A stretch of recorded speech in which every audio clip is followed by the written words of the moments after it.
Hello friends, welcome to ePathshala. My name is Malvika Seth and I am an assistant professor at the O.P. Jindal Global University. I will be discussing the National Food Security Act of 2013 in this present module. This module will introduce the students to the National Food Security Act of 2013. It looks at how the Act came into being and some of its most important provisions. Because the Act was only enacted recently, its impact and effectiveness has not yet been determined and is therefore beyond the scope of this module. The right to food is a constitutionally protected right in India. In PUCL versus Union of India 2001, the Indian Supreme Court held that the right to food comprises part of the fundamental right to live with dignity under Article 21 of the Constitution.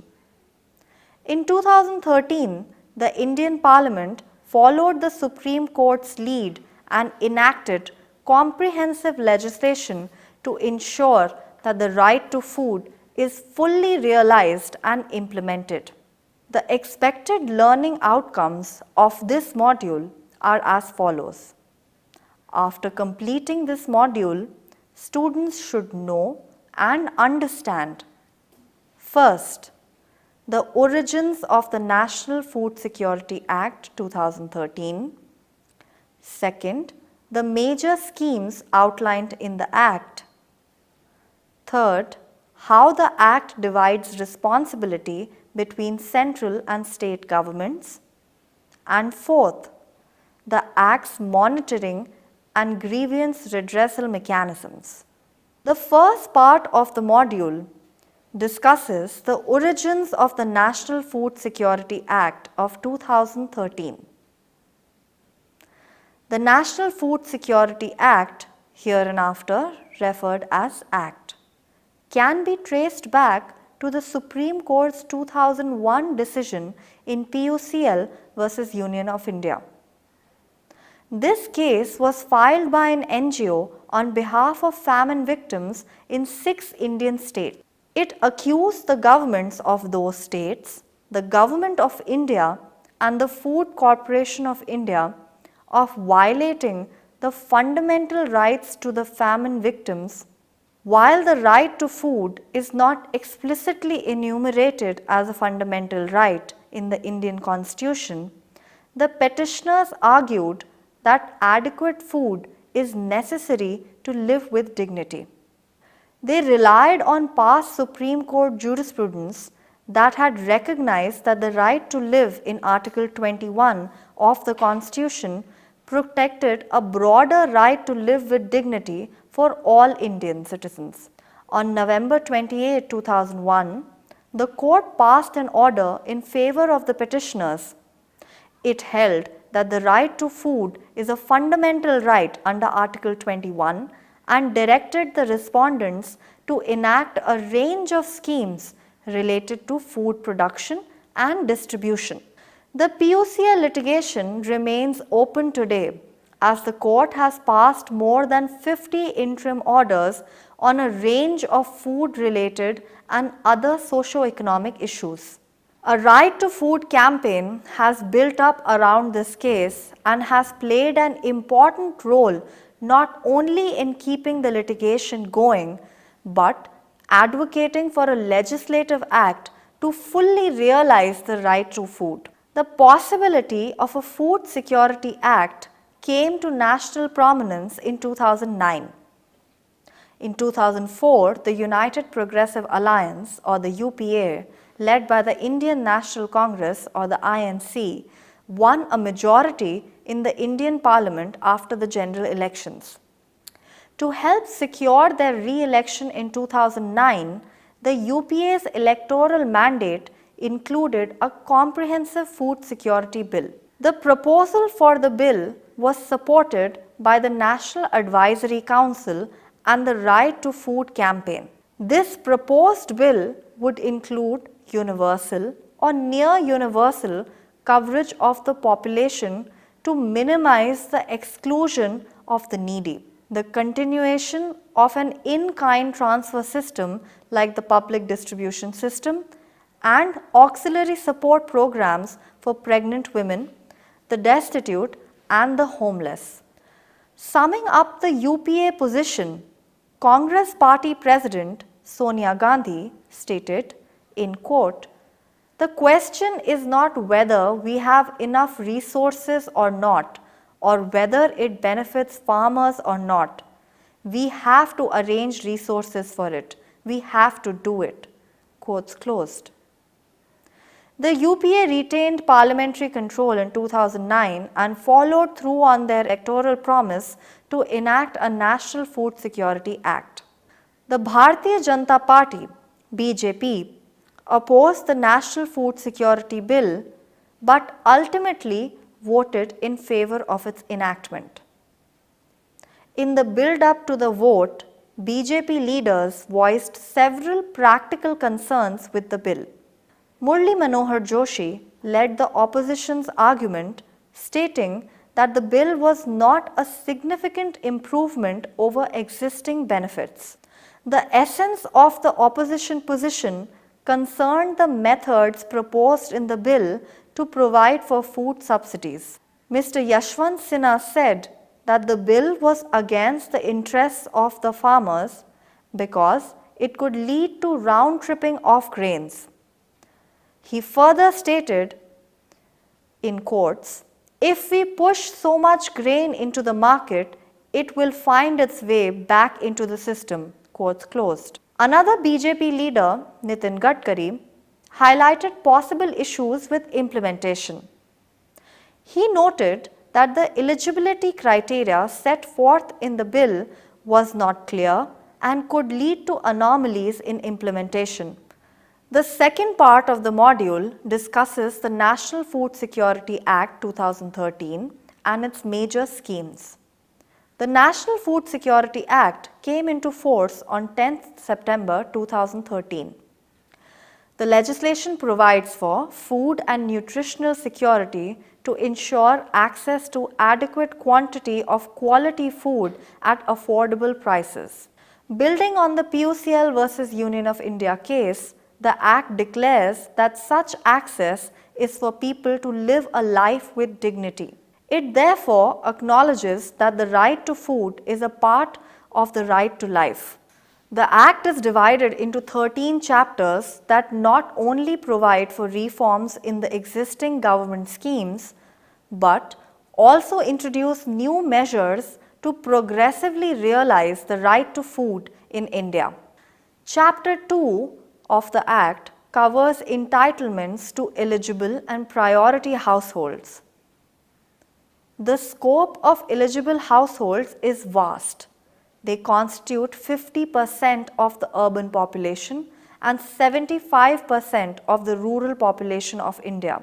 These households are entitled to receive 5 kilograms of food grains per month under the Targeted Public Distribution System or the TPDS.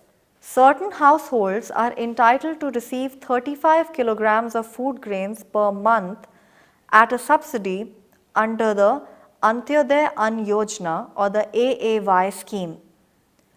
Schedule 1 of the Act specifies the subsidized prices under both the schemes.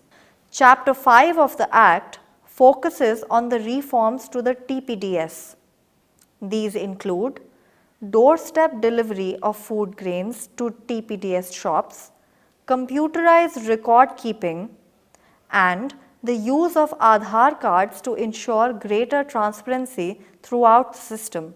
The Aadhaar system is supposed to ensure that the eligible households are accurately identified and targeted. Meanwhile, computerized record keeping and doorstep delivery should ensure that food grains are not diverted to other locations, but instead reach eligible households while being fully traceable.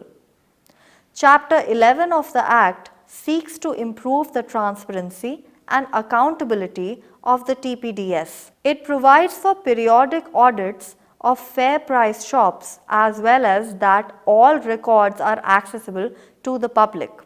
Another important TPDS reform in the Act is that the state governments must now prioritize local bodies like panchayats, women's collectives, and self-help groups when determining who should manage fair price shops. This is intended to prevent external fair price shop license holders from exploiting eligible families under the TPDS. The Act also contains several provisions aimed at women and children. Chapter 2 of the NFSA requires the government to provide pregnant women and lactating mothers with one free meal a day throughout their pregnancy and for 6 months afterwards. Schedule 2 specifies nutritional requirements that must be met. These women are also entitled to receive a minimum of Rs 6,000 as maternity benefit. Chapter 6 focuses on women's empowerment.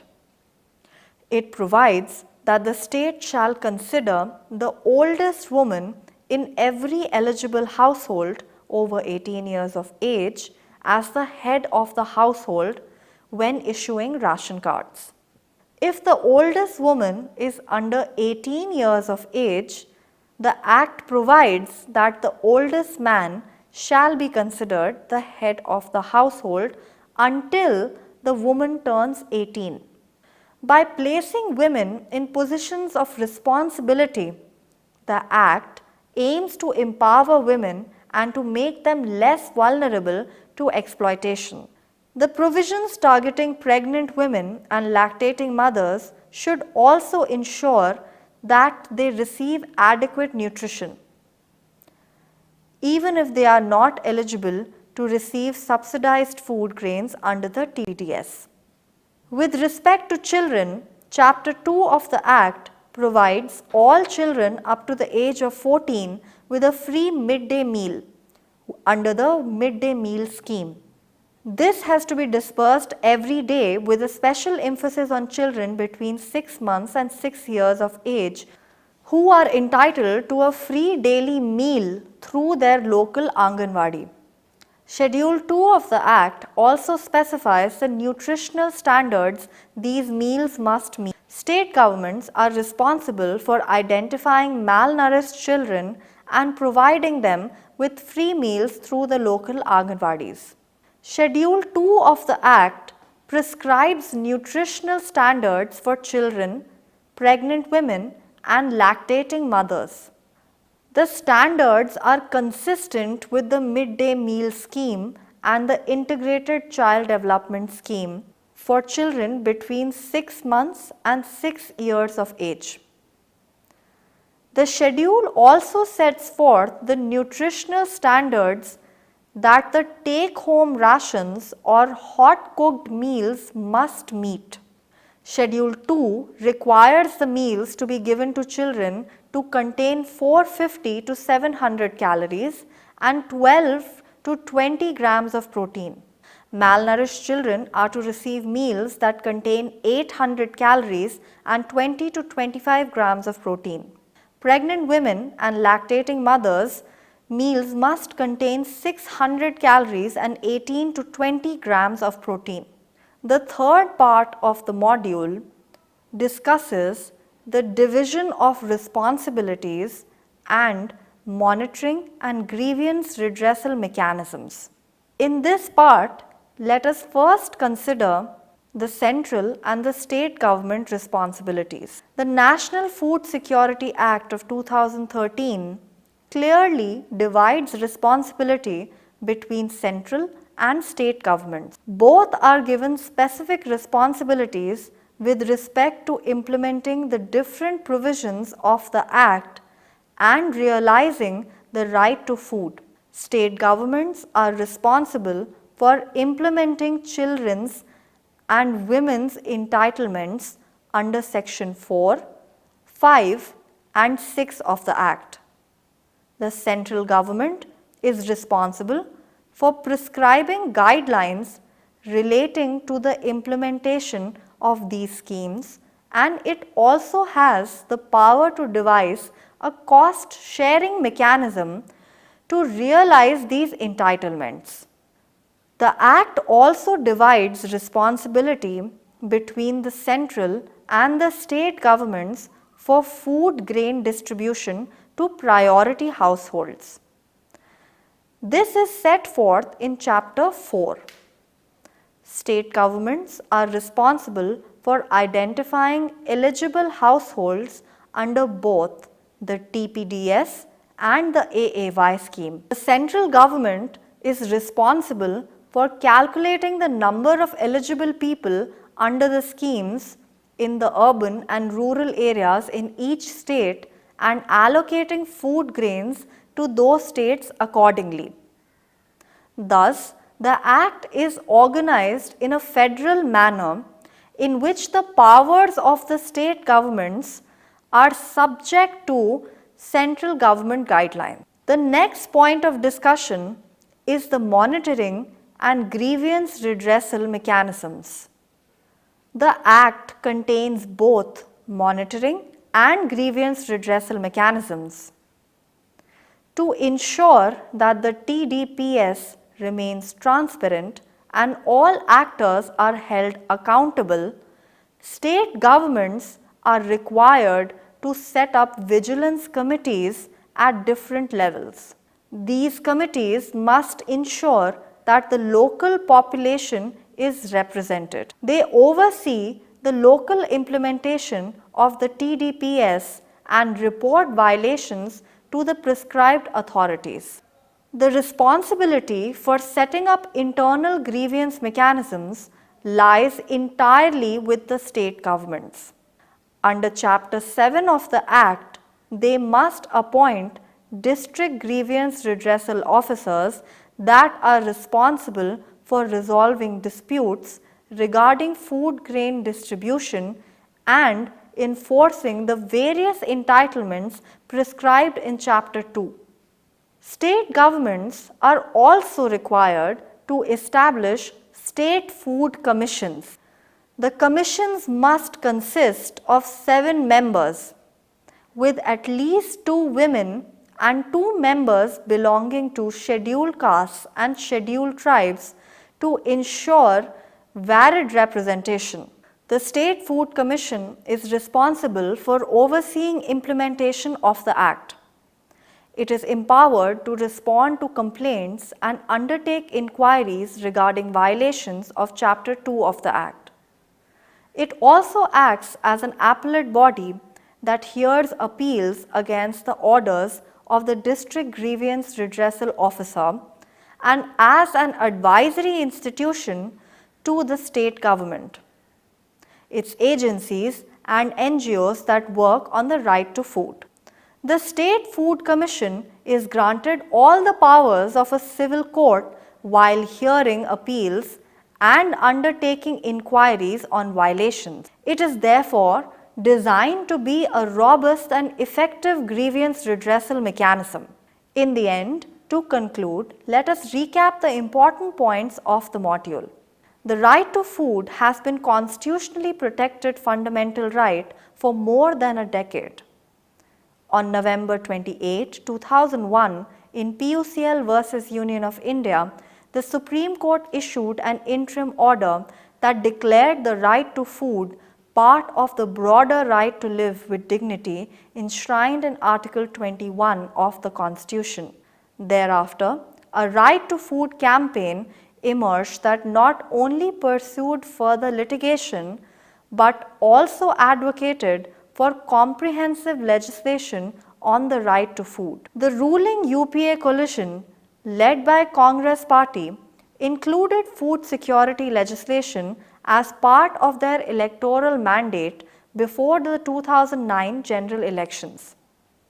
They followed through on their electoral pledge and introduced a National Food Security Bill, which was enacted as the National Food Security Act of 2013 on 10 September 2013. The Act contains a range of provisions to improve existing schemes and introduce new benefits. They include reforms to the Targeted Public Distribution System or the TPDS, special benefits to mothers and pregnant women, and protections for women and children. In particular, the Act designates the oldest woman in every eligible household as the head of the household for the purpose of receiving a ration card. It also prescribes minimum nutritional requirements for the midday meal schemes for malnourished children and for pregnant and lactating women. The Act divides responsibilities for implementation and realization of the right to food between the central and the state governments. While state governments are responsible for identifying eligible households and implementing schemes on the ground, they must act in accordance with guidelines set forth by the Government of India. The Act therefore prescribes a federal framework. State governments are also responsible for implementing monitoring and grievance redressal mechanisms. They must create vigilance committees with local representation at different levels to oversee the TPDS and report violations to the relevant authorities.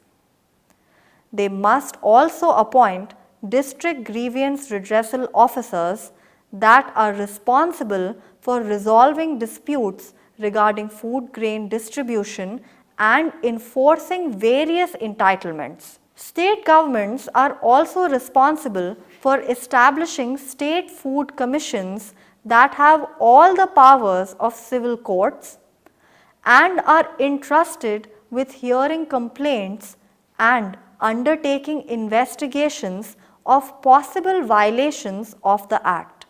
With this discussion, I hope you have been able to understand the origin and the major schemes of the National Food Security Act of 2013.